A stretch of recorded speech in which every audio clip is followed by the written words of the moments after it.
What do dentists do wrong when it comes to financial planning, when it comes to making decisions early in their career?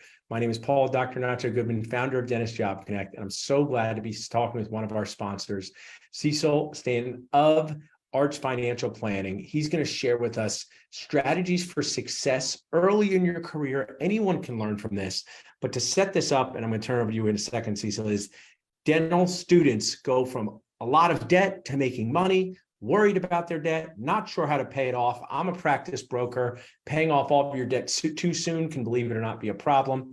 But Cecil, this is your first time on Dentist Job Connect TV. Proud to have you here. Just orient our audience as to who you are and what you do. Yeah, thanks for that introduction there, Paul. And it's great to be here. Thank you for everybody taking the time. So my name is Cecil Stanton. I own and operate a financial planning practice called Arch Financial Planning. And our mission is to help dentists optimize their lives beyond their clinical work. And so as Paul mentioned, a lot of where that starts for many of you will be with the student loan piece. So where I really try to bring tons of value to dentists like you watching is making sure your student loans aren't going to hinder you from being able to accomplish other goals, such as purchasing a home, buying a practice, starting a family, and anything else you may want to do along the way. So key. I mean, no one really teaches dentists about financial fitness. They're very good at taking a lot of their money for loans. And you come in and say, hey, you go from making no money to sometimes $150,000 a year. That may sound great, but it can be overwhelming. What are some of the things, either the pain points or confusing points that your clients ask you about? Down payments for homes, practices. Tell me a little bit about some of those conversations. Yeah, so one of the biggest questions I get is, do I have to pay off all of my debt before I can purchase a home, start a practice, things like that? And usually the answer, as you alluded to, is no, you do not need to do that. In fact, it can even hurt you. It can not only hurt you with some of those things we mentioned, but it can hinder you from saving for retirement, starting a family, and all of as quickly as you may want to, and all those, and being with your family and things of that nature. So what we really do is have the certified student loan professional designation, CSLP. And what that does is it gives us the holistic educational background to actually have some way to advise you, because most advisors who don't know anything about student loan debt may just assume all you're supposed to do is look at the interest rate, when in reality, you need to be considering income-driven repayment plans. When should you private refinance, if you even should private refinance? Some irrevocable decisions should not be taken lightly, and making sure that they can help you accomplish some of those other goals. That's good points. I mean, as a practice broker, and I learned this, someone had to teach me this, if you're going to buy a practice and take out a $700,000 loan, you need some savings, right? So, it's saving money. So there's been dentists that have aggressively paid off student loans, like you've said, with great intentions, and wound up burning their nachos, to use the dental nachos phrase, at the next step. So tell me a little about, we're going to share in the comments here, you have a Calendly for people to connect with you. What happens during those calls? Are these complimentary calls? Do people pay for them? Do you do them on Zoom? Do you do them on the phone? Tell us a little more about how people work with you. Yeah, so the first step is no obligation, no fee call. And we really sit down and just kind of figure out, am I a good fit for you? And that call is really just to get to know each other. You come as you are. We just really sit down, and it's very personable, and we just chat. After that, I really have a series of at least one more meeting where you don't even have to pay for anything. And it's really just to get you kind of comfortable with me and our process. But once we're comfortable with everything and we've gotten to know each other, we have what I call a get organized meeting. And that's where we take all of your student loans, every bit piece of information around your financial lives, anybody that's important to you. We really kind of understand where all of that is and get organized around it. After that, we'll explore some goals. And then we like to do what I call the treatment plan or treatment planning, where we sit down and we actually write out, what are we going to do? What's the roadmap? What's the next steps? What is, going to get you in trouble, or where can you add value to your life from a financial standpoint, and make it, like our mission says, just optimize everything beyond your clinical work.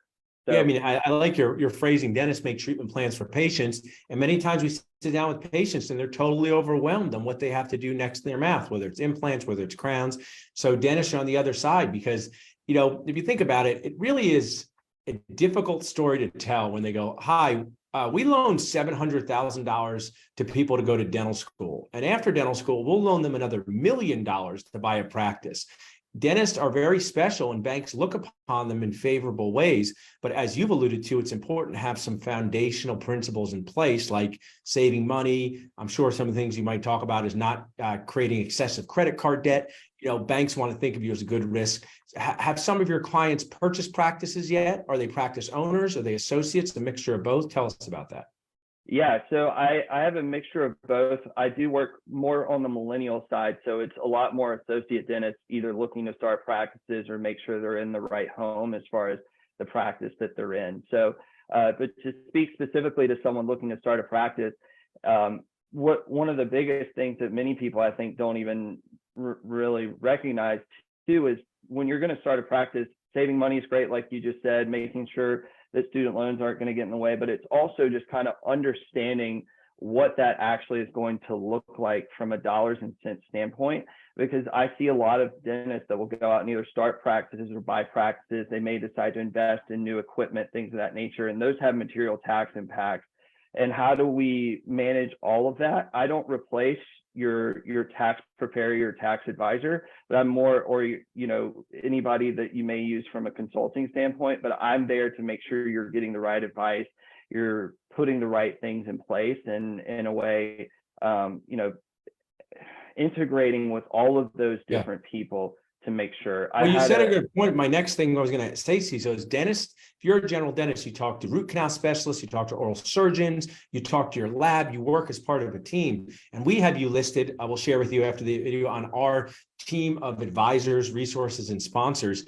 You do the financial planning piece, but I think it'll be really valuable to dentists, especially it's like, who are other advisors you talk to? Do you talk to accountants? Do you talk to attorneys? Are you talking with bankers? Are you part of a behind the scenes team as well for these dentists? Yeah, absolutely. Not only am I talking to them, but oftentimes I'm making the introduction for those people. So if you're getting letters or emails or calls from these types of people and wondering, gosh, does this person know what they're doing? Do they have my best interests in mind? What should I be looking for? That's where I can certainly come in. I don't replace them, but I integrate and work with them and oftentimes make the introduction.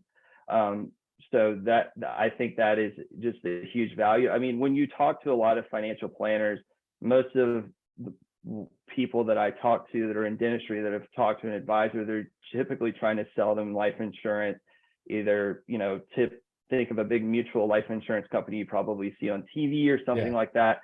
That's not what I do. I work with dentists. I understand your business, or your practice, I should say. I speak in your language more so probably than most other advisors can.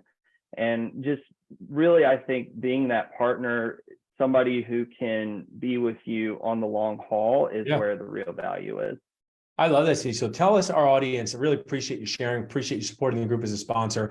Someone wanted to reach out to you. What would be the best website? In the comments, we do have your Calendly so people can schedule one of those no obligation calls with you, but what would be the best website for them to reach out to? Sure. You can find me directly on archfinancialplanning.com. That's archfinancialplanning.com. And my website has all details about the services I provide, the fees that I charge, how to get in contact with me, what the process looks like. So if you didn't catch something, it's all on there. There's nothing I'm trying to hide or keep off the table. I like that. I mean, it's really important to pay attention to money early in your career. I wish I paid more attention to it. I graduated in 2002. It was a different world. We didn't have podcasts. We didn't have all of these things. So dentist, you're graduating with a lot of debt, but you can create a path to success, connect with people like Cecil to help you along your journey. Thanks so much, Cecil. Have a great day. Thanks, Paul. I appreciate it. You too.